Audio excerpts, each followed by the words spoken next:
Buonasera a tutti, benvenuti all'ippodromo del Savio di Cesena.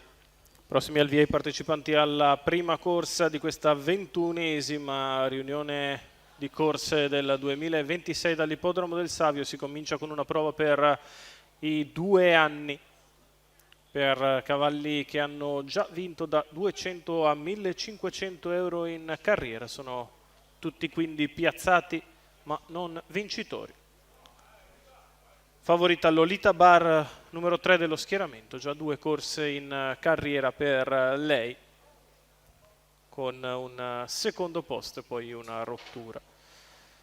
Tutto pronto, all'1 Lilibet del Sile Francesco Virzì, 2 Lord Trio Giuseppe De Filippis, 3 Lolita Bar Maurizio Cheli, 4 Liberty Gams Roberto Vecchione, 5 Lorenzo Gall Salvatore Valentino, 6 Letizia Art Lorenzo Baldi. Partono con circospezione il 4 e il 5 di Liberty Gams e Lorenzo Gall. Partiti con veloce Lolita Bar mentre galoppa Letizia Art.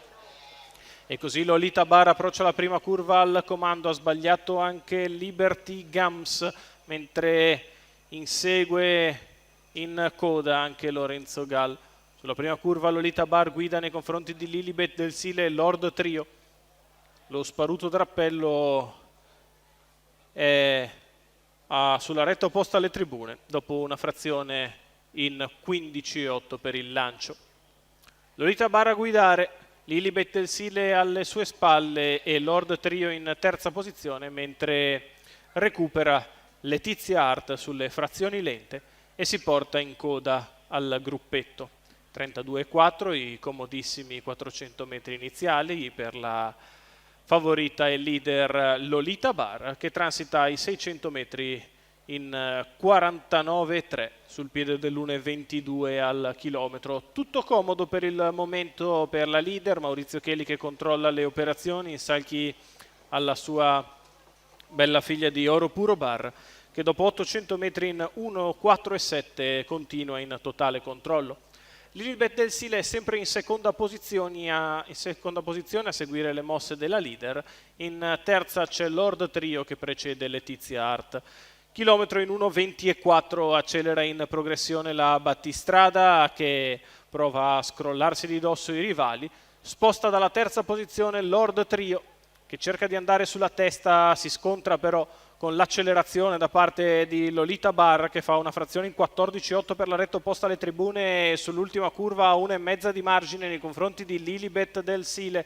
Di fuori sempre Lord Trio, poi a contatto Letizia Art, la retta d'arrivo per Lolita Bar che è in vantaggio, ci prova Lord Trio, ci prova Lilibet del Sile che si insinua al suo interno. Lolita Bar è in vantaggio, Lilibet del Sile di dentro e Lord Trio al largo provano a impensierirla, si difende Lolita Bar fino in fondo. Lolita Bar vince nei confronti di Lilibet del Sile, al terzo Lord Trio insegue bene, arriva praticamente a non correre Letizia Art. 1,18,9 il comodo racquaglio cronometrico per Lolita Bar, Maurizio Cheli in salchi, Lamberto Barbieri e Vincenzo Gianmarinaro al training, Manuela Monelli alla proprietà della figlia di Oro Puro Bar, che si toglie la qualifica di Maiden, vince la sua prima corsa al terzo tentativo. Seconda finisce la diligente Lilibet del Sile che precede Lord Trio.